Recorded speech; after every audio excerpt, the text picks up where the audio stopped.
और दोस्तों, आज मैं बाल मनोविज्ञान सब्जेक्ट लेके आया हूँ।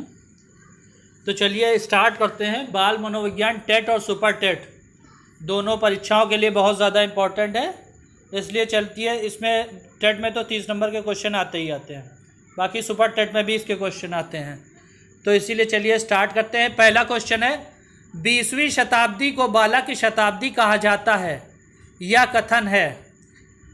पहला ऑप्शन एडलर का, दूसरा ऑप्शन स्किनर का, तीसरा ऑप्शन कुपुस्वामी का, चौथा ऑप्शन है क्रो एंड क्रो का। तो चलिए जल्दी से जवाब दे दीजिए, ये किसका कथन है?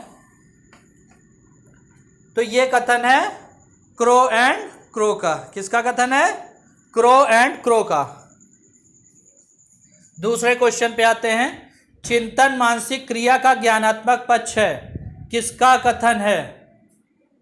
चिंतन मानसिक क्रिया का ज्ञानात्मक पक्ष है, किसका कथन है? पहला ऑप्शन है रास का, दूसरा ऑप्शन है वुडवर्थ का, तीसरा ऑप्शन है स्पेंसर का, चौथा ऑप्शन है हर्लॉक का। कौन सा सही है बताइए जल्दी से। इसका आंसर है रास का। किसका? रास का। अब तीसरे क्वेश्चन पे आते हैं। विभिन्नता के नियम को किसने प्रतिपादित किया? पहला लैमार्क, दूसरा डार्विन, तीसरा दोनों, चौथा कोई नहीं। विभिन्नता के नियम को सी ऑप्शन इसमें सही होगा, दोनों ने प्रतिपादित किया था। लैमार्क और डार्विन दोनों ने। चलिए अब चौथे क्वेश्चन पे आते हैं।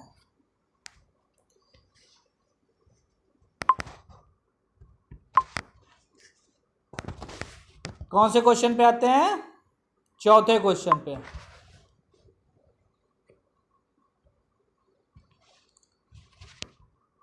वैयक्तिक विभिन्नता को समझने का प्रयोग सबसे पहले किसने किया था? टायलर ने, गाल्टन ने, जेम्स डेवर ने, स्किनर ने। वैयक्तिक विभिन्नता को समझने का सबसे पहला प्रयोग टायलर ने किया था, गाल्टन ने किया था, जेम्स डेवर ने किया था, स्किनर ने किया था। तो वैयक्तिक विभिन्नता को समझने का सबसे पहला प्रयोग गाल्टन ने किया। किसने? गाल्टन ने। चलिए पांचवें क्वेश्चन की तरफ बढ़ते हैं। बालक में तार्किकता का अभाव किस आयु तक होता है? बालक में तार्किकता का अभाव किस आयु तक होता है? ए ऑप्शन 7 वर्ष तक, बी ऑप्शन 10 वर्ष तक, सी ऑप्शन 12 वर्ष तक, डी ऑप्शन 14 वर्ष तक। कौन सा सही होगा बताइए। तो इसमें ए ऑप्शन सही होगा, 7 वर्ष तक।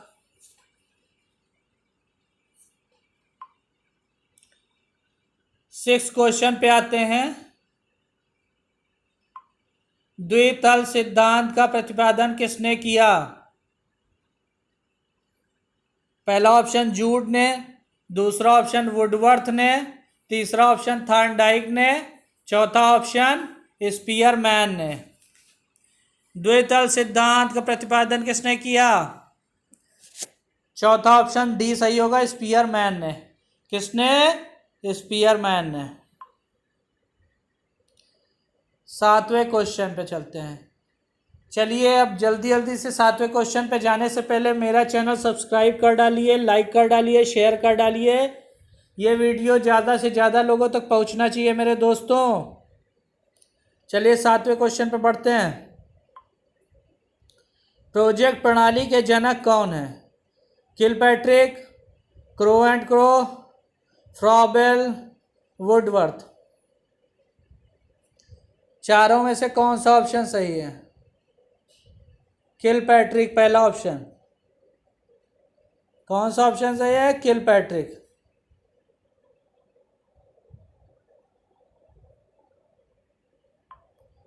अब आठवें क्वेश्चन पे आते हैं। बच्चे की उम्र बढ़ने के साथ साथ चिंतन में किसकी प्रधानता बढ़ती है? बच्चे की उम्र बढ़ने के साथ साथ चिंतन में किसकी प्रधानता बढ़ती है? जीववाद की, आत्म केंद्रीकरण की, तर्क की, सामान्यीकरण की?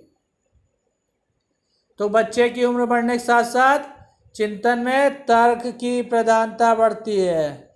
किसकी? तर्क की। अब 9th क्वेश्चन पे चलते हैं। अभ्यास और अनुभव के द्वारा व्यवहार में होने वाले परिवर्तन क्या कहलाता है? अभ्यास और अनुभव के द्वारा व्यवहार में होने वाला परिवर्तन क्या कहलाता है? ए ऑप्शन अभिज्ञान, बी ऑप्शन अधिगम, सी ऑप्शन प्रेरणा, डी ऑप्शन अवधान। बताइए। तो ऑप्शन बी सही होगा, अधिगम। ऑप्शन बी सही होगा, अधिगम। ठीक है, समझ में आ रहा है दोस्तों? चलिए आगे बढ़ते हैं बिना कोई देरी किए हुए। 10वां क्वेश्चन देखिए क्या है। 10वां क्वेश्चन है, पावलोव ने अपने शास्त्रीय अनुबंध सिद्धांत को किसके ऊपर प्रतिपादित किया था? 10वां क्वेश्चन है, पावलोव ने अपने शास्त्रीय अनुबंध सिद्धांत को किसके ऊपर प्रतिपादित किया था? ए ऑप्शन कुत्ते पर, बी ऑप्शन वनमानुष पर, सी ऑप्शन मनुष्य पर, डी ऑप्शन बिल्ली पर। क्या होगा आंसर?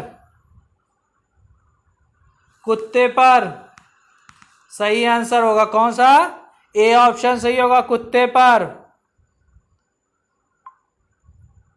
अब आगे बढ़ते हैं। सर्व शिक्षा अभियान, 11वां क्वेश्चन है, सर्व शिक्षा अभियान भारत सरकार द्वारा कब प्रारंभ किया गया? A option 2000-2001, B option 2001-2002, C option 1999-2000, D option 2004-2005। कौन सा सत्र सही होगा बताइए? इसमें ए आंसर सही होगा 2000-2001।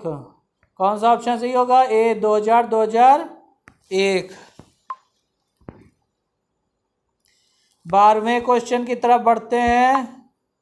किस ग्रंथि की सहायता से बालक की हड्डियों का विकास होता है? 12वां क्वेश्चन क्या है? किस ग्रंथि की सहायता से बालक की हड्डियों का विकास होता है? ए ऑप्शन पैराथायराइड ग्रंथि, बी ऑप्शन थायराइड ग्रंथि, सी ऑप्शन पिट्यूटरी ग्रंथि, डी ऑप्शन थाइमस ग्रंथि। चारों में से कौन सा आंसर सही होगा?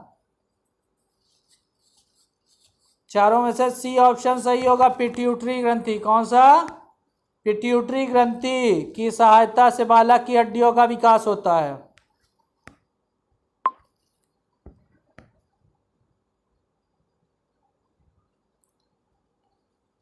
तेरहवें क्वेश्चन पे आते हैं।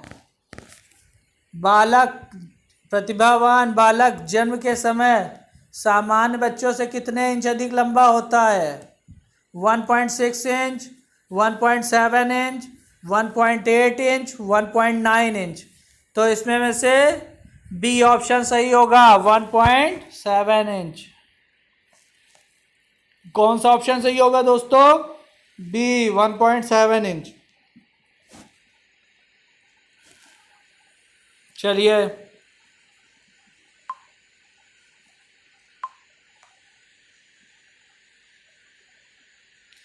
अब 14वें क्वेश्चन पे आते हैं। सीखने के नियम का प्रतिपादन किसने किया था? सीखने के नियम का प्रतिपादन किसने किया था? ए ऑप्शन पेस्टोलॉजी ने, बी ऑप्शन रास ने, सी ऑप्शन थॉर्नडाइक ने, डी ऑप्शन कोहलर ने। सीखने के नियम का प्रतिपादन किसने किया? A option Pestalozzi, B option Ross, C option Thorndike, D option Kohler. 14 का क्या होगा? सी सही हो जाएगा। थॉर्नडाइक ने सीखने के नियम का प्रतिपादन किया था। ठीक है, सही है ना? चलिए आगे चलते हैं। किस परीक्षण से व्यक्तित्व का 15वां क्वेश्चन है, किस परीक्षण से व्यक्तित्व का मापन होता है? 15वां क्वेश्चन क्या है? किस परीक्षण से व्यक्तित्व का मापन होता है? किस परीक्षण से व्यक्तित्व का मापन होता है? ए ऑप्शन कूलर प्राथमिकता प्रपत्र, बी ऑप्शन स्टैनफोर्ड बिने परीक्षण, सी ऑप्शन भाटिया बैटरी परीक्षण, डी ऑप्शन TAT परीक्षण। ऑप्शन देखिए फिर से।